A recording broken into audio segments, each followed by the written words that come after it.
주보에 본 대로 주보에 말씀 올렸는데 그들이 이 말을 듣고 마음에 질려 베드로와 다른 사도들에게 물어가 이르되 형제들아 우리가 어찌할까 하거늘 베드로가 이르되 너희가 회개하여 각각 예수 그리스도 이름으로 세례를 받고 죄사함을 얻으라 그리하면 성령을 선물로 받으리라.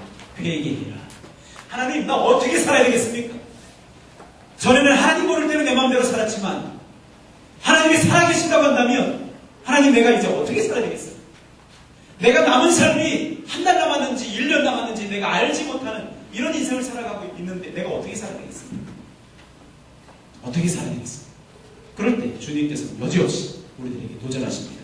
회개해라. 우리들의 남은 삶이 뭐 10년, 20년, 100년, 1000년, 10,000년 그렇게 남아있다고 한다면 또 하나님이 없다고 한다면 회개할 필요 없죠. 내 마음대로 내 기준대로 살아가면 되는데 내 삶이 한 달이 남았는지 하루가 남았는지 몰라요. 여러분 주초에 뉴스 보셔서 아시죠? 영화배우 장진영 씨.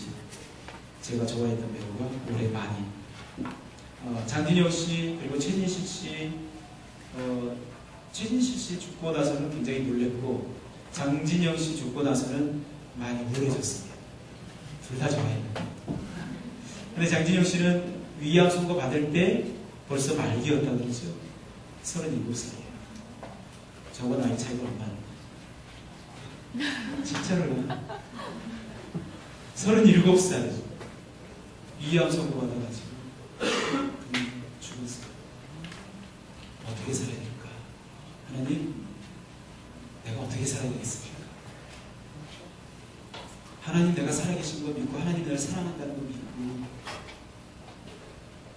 십자가가 나 때문이라는 거 내가 믿고 천국과 지옥이 있다는 거 믿는데 내가 어떻게 살아야 되겠습니까?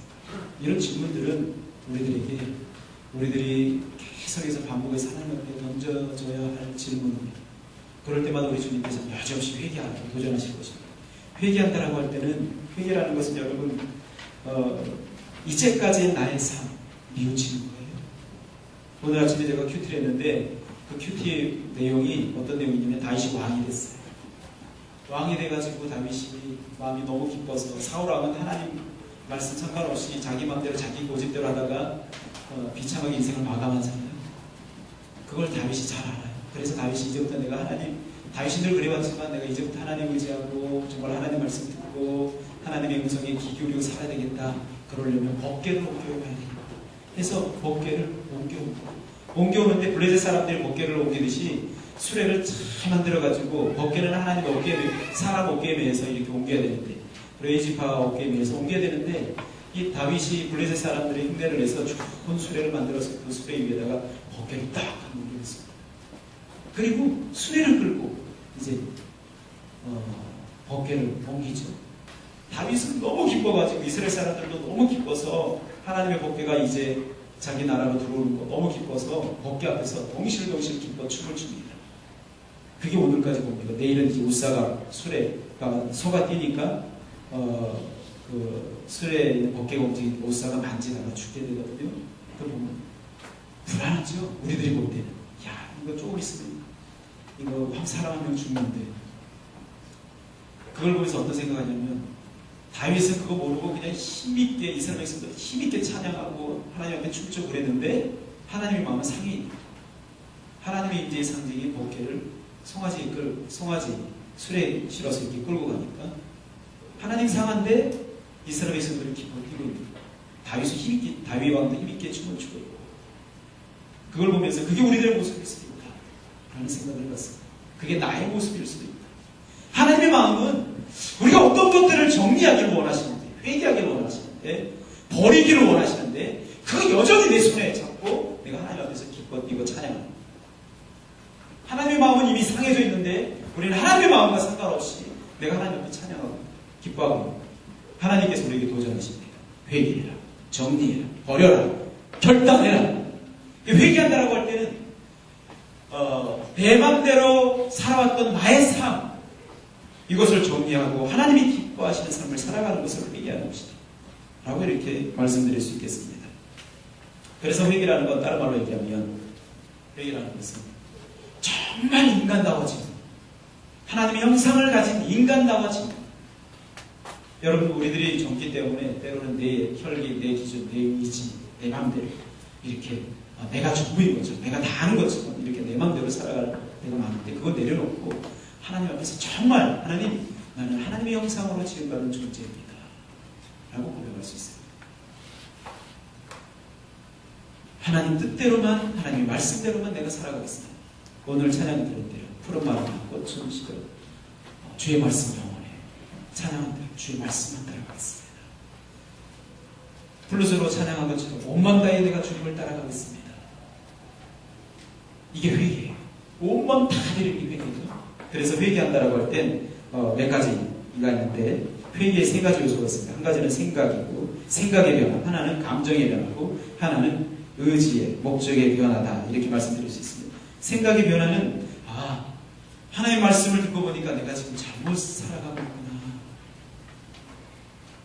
내가 생각 자체로 내가 하나님 앞에 범죄했구나, 내가 인정을, 내가 이렇게 살아가면은 안 되겠구나 깨닫는 생각이 먼저 변화가 일어나는 거예요. 두 번째는 감정의 변화예요. 하나님을 내가 믿지 아니하고 하나님 앞에 죄를 짓고 살아갔던 것을 하나님 앞에 슬퍼하면서 회개하는, 슬퍼하죠. 만약에 죄에 대한 슬픔이 우리들 안에 없다고 한다면 그 사람이 참으로 회개한 것인가 한번 의심해 볼 필요가 있습니다. 죄에 대한 아픔과 슬픔이 없다고 한다면 여러분, 의지의 변화 없겠지요. 죄를 즐기면서, 죄를 따라가면서, 그러면서 내가 하나님 앞에서 회개했다고 말을 할 수는 없겠죠. 그래서 참된 회개는 하나님 앞에서 내 감정이 하나님 앞에서 슬픔을 가져야 된다. 우리는 반대죠. 세상적인 일로는 많이 슬퍼하잖아. 세상적인 일로는 슬퍼하잖아. 사람과의 관계나 또는 물질 때문에나 직장 문제 때문에나 뜻하는 일들이 안 될 때는 내가 마음이 힘들고 지치고 슬퍼하지만, 죄 문제 가지고는 여러분 어떻습니까? 죄 문제 가지고 하나님 앞에 근심한 적이 있나요? 슬퍼하는 것. 그리고 의지의 변화. 죄로부터 결정적으로 돌아서는 것. 그래서 회개는 슬퍼하는 것 이상이다. 제가 지난주에 하나의 꿈과 하나의 환상을 봤습니다. 환상은 뭐냐면, 남자의 얼굴인데 기도하다 본 게 아니라 인간구에 눈을 이리 감고 있는데 보여지는 환상이, 남자의 얼굴인데 뚜렷하지 않는데 신통이 난 얼굴로 나를 쳐다보는 그런 모습. 그래서 그 환상을 보고 나서 이 사단이, 마귀가, 어둠의 세력들이 우리 이 공동체에 신통이 나서 쳐다보겠구나. 맞다 그러세요. 신통이 나서 쳐다보고, 신통이 나서. 빨리 핸드폰 죽이시기 바랍니다. 신통이 나서, 신통이 나서. 이야, 저 팀은 연합이 잘 되고 단합이 잘 되고 막 부흥하고, 그럼 사단이 기뻐하고 좋아하겠어요? 신통이 나서 쳐다보고. 우리 청년들이 여기서 예배하고 찬양하고 기뻐하고 목요일날 모여서 기도하고 예배 모이고 주일날 모여서 예배 모이고 이런 교제, 주님 안에서 교제 나눌 때 사탄이 어떻게 해요? 신통이 나서 쳐다보고, 귀신이, 마귀가. 우리가 금식하고 기도하고 말씀 묵상하고 주님 앞에서 살아갈 때 귀신이 어떻게 해요? 이렇게 해요. 이게 아니라 신통이 나서 쳐다보고. 그럴 때 우리 어떻게 해야 돼요? 예수 그리스도 이름을 의지해서 더 담대하게 주님 앞에 기도하고, 더 찬양하고, 더 말씀 의지하고, 예수 그리스도 이름으로 명하노니 방해나 어둠의 세력들은 전부 다 떠나갈지어다 선포하고 물리쳐야겠죠. 또 한 가지는 제가 꿈을 꿨는데 아무한테도 얘기 안 했어요. 어떤 꿈이냐면, 수요일날 꿨어요. 꿈을 꿨는데 꿈속에서 가재 같은 거 있죠. 개 같은 거. 이 개인지 가재인지 모르겠어요. 가재 같아요. 가재가 또 막 알을 많이 푼다. 근데 가재 손이 이렇게, 가재 집게에 손 달렸죠. 근데 제가 꿈속에서 그 가재 손목을 두 개 다 잘랐어요. 뚝. 그리고 이쪽 가재 손목을 잘라. 근데 이 가재가 착해가지고 자르면 자르라고 가만히 있는 거예요. 그리고 내가 가재는 위협했어요. 너 까불면 내가 너를 이렇게 가재를 손목을 잘라놓고 너 이렇게 해서 내가 다 자를 거라고 위협을 했어요. 그리고 꿈에서 깼어요. 이거 해석 좀 해줘야 꿈에서 깼는데 이게 해석이 안 되는 거예요. 가재가 좀 착하지 않았으면